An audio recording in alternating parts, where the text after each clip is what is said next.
ನಮಸ್ಕಾರ public times ನೌಗೆ ಸ್ವಾಗತ. ನಾನು ಸೋನು. ವಿಜಯಪುರ ಗ್ರಾಮ ಆಡಳಿತ ಅಧಿಕಾರಿಗಳ 2ನೇ ಹಂತದ ಅನಿರ್ದಿಷ್ಟಾವಧಿ ಮುಷ್ಕರ. ಕರ್ನಾಟಕ ರಾಜ್ಯ ಗ್ರಾಮ ಆಡಳಿತ ಅಧಿಕಾರಿಗಳ ಕೇಂದ್ರ ಸಂಘ ತಾಲೂಕು ಘಟಕ ವಿಜಯಪುರ ವತಿಯಿಂದ ಕಳೆದ ಕೆಲವು ದಿನಗಳಿಂದ ನಗರದ ತಹಶೀಲ್ದಾರ ಕಾರ್ಯಾಲಯದ ಎದುರು ಅನಿರ್ದಿಷ್ಟಾವಧಿ ಮುಷ್ಕರ ಹಮ್ಮಿಕೊಳ್ಳಲಾಗಿದೆ.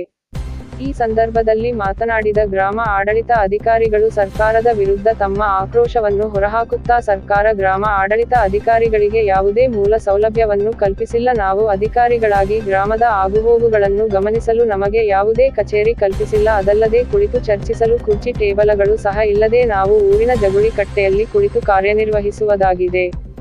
ನಾವು ಹಿಂದೆ ಕೂಡ ಇದರ ವಿರುದ್ಧ ಹೋರಾಟ ಕೈಗೊಂಡಾಗ ಸರ್ಕಾರ ಅಲ್ಪ ಸ್ವಲ್ಪ ಎಚ್ಚೆತ್ತು ಸೌಕರ್ಯಗಳನ್ನು ಕಲ್ಪಿಸಿತ್ತು. ಆದರೆ ಈಗ ನಾವು ಹಲವು ಬೇಡಿಕೆಗಳನ್ನು ಸರ್ಕಾರದ ಮುಂದೆ ಇಟ್ಟಿವೆ.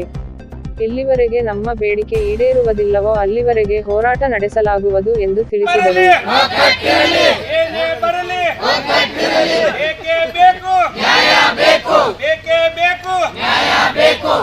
ಎಲ್ಲಿಯವರೆಗೆ ಹೋರಾಟ ಎಲ್ಲಿಯವರೆಗೆ ಹೋರಾಟ ಬೇಕು ಗ್ರಾಮೀಣ ಅಧಿಕಾರಿಗಳ ಸಂಘಕ್ಕೆ, ಕಂದಾಯ ನೌಕರರ ಸಂಘಕ್ಕೆ ಬೇಕೇ ಬೇಕು, ಬೇಕೇ ಬೇಕು. ಎಲ್ಲಿಯವರೆಗೆ ಹೋರಾಟ?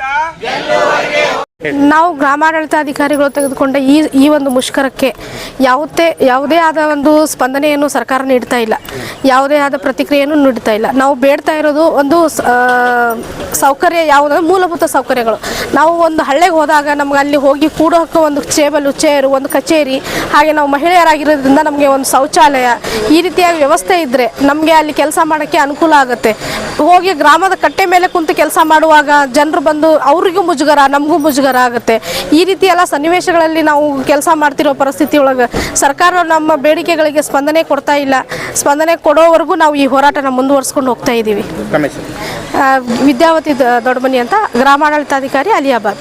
ಸರ್, ಕೆಲಸ ಮಾಡ್ತೀವಿ ನಾವು. ಇಲ್ಲ, ವರ್ಗಾವಣೆ ಒಂದು ನಮ್ಮಲ್ಲಿ ತೆಗೆದುಬಿಟ್ಟಿದ್ದಾರೆ ಸರ್ ರೂಲ್ಸ್ನ.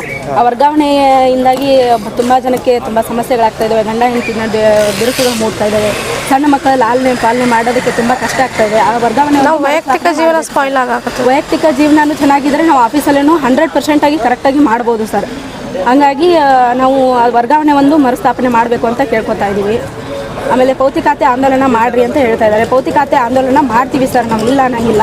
ಆದರೆ ಅದಕ್ಕೆ ಆದಂಥ ಈಗ ಅದರಲ್ಲಿ ಏನಾದ್ರು ನಾಳೆ ಸಮಸ್ಯೆ ಬಂದರೆ ನಮ್ಮಲ್ಲಿ ನಮ್ಮ ತಲಾಟಿಗಳ ಮೇಲೆ FIRಗಳು ಡೈರೆಕ್ಟಾಗಿ ಆಗ್ತಾ ಇದ್ದಾವೆ. ಈಗಾಗಲೇ ಕಾಸ್ಟ್ ಇನ್ಕಮ್ಗಳಲ್ಲೆಲ್ಲ ಆಗ್ತಾ ಇದ್ದಾವೆ. ಆ ಥರ ಆಗಬಾರ್ದು ಸರ್. ಯಾರು ತಪ್ಪು ಮಾಹಿತಿ ಕೊಟ್ಟಿರ್ತಾರೋ ಅವರಿಗೆ ಶಿಕ್ಷೆ ಆಗಬೇಕು. ಈಗ ನಮ್ಮಲ್ಲಿ ಎಷ್ಟು ಅಂತ ಈಗ ಪ್ರೆಷರಲ್ಲಿ ನಮ್ಮ ಕಡೆಯಿಂದ ಕೆಲಸ ಮಾಡಿಸ್ತಾರೆ. ಅದನ್ನು ಈಗ ನಾವು ಯಾವುದೋ ಪ್ರೆಷರಲ್ಲಿ ಜಾಸ್ತಿ ಪರ್ಸೆಂಟೇಜ್ ಮೇಲೆ ಇವ್ರು ಕೇಳ್ತಾರೆ, ಬೇಗ ಮಾಡಬೇಕು ಅಂತೇಳಿ ನಾವು ಮಾಡಿರ್ತೀವಿ. ಆಲ್ಮೋಸ್ಟ್ ಅಲ್ಲಿ ನಾವು ಎಲ್ಲನೂ ವಿಚಾರಣೆ ಮಾಡಿರ್ತೀವಿ. ಆದ್ರೂ ಕೆಲವೊಂದು ಸಾರಿ ತಪ್ಪುಗಳು ಆಗಿರ್ತವೆ. ಅದಕ್ಕೆ ಯಾರು ತಪ್ಪು ಮಾಹಿತಿ ನೀಡಿರ್ತಾರೋ ಅವ್ರಿಗೆ ಶಿಕ್ಷೆ ಆಗಬೇಕು ಸರ್. ಅದನ್ನು ಬಿಟ್ಟು ನಮ್ಮ ತಲಾಟಿಗಳ ಮೇಲೆ FIR ಮಾಡೋದು ತಪ್ಪಾಗುತ್ತೆ ಸರ್. ಅದಕ್ಕೆ ಒಂದು ಸಪ್ರೇಟಾಗಿ ಒಂದು ಕಾನೂನನ್ನು ಜಾರಿಗೆ ತಂದು ಅದರಲ್ಲಿ ತಿದ್ದುಪಡಿ ತಂದು ಯಾರು ತಪ್ಪು ಮಾಹಿತಿ ನೀಡಿರ್ತಾರೋ ಅವ್ರಿಗೆ ಶಿಕ್ಷೆ ಆಗಬೇಕಂತೇಳಿ ನಮ್ಮ ಬೇಡಿಕೆ ಇದೆ ಸರ್. ನಾವು ಕೆಲಸ ಮಾಡಲಿಕ್ಕೆ ನಮಗೆ ಅನುವು ಮಾಡಿಕೊಡ್ಬೇಕಂತ ಹೇಳಿ ನಾವು ಈ ಮೂಲಕ ಸರ್ಕಾರದಲ್ಲಿ ಕೇಳ್ಕೊಂತೀವಿ ಸರ್. ವಿದ್ಯಾಶ್ರೀ ಮುಚ್ಚಂಡಿ ಸರ್.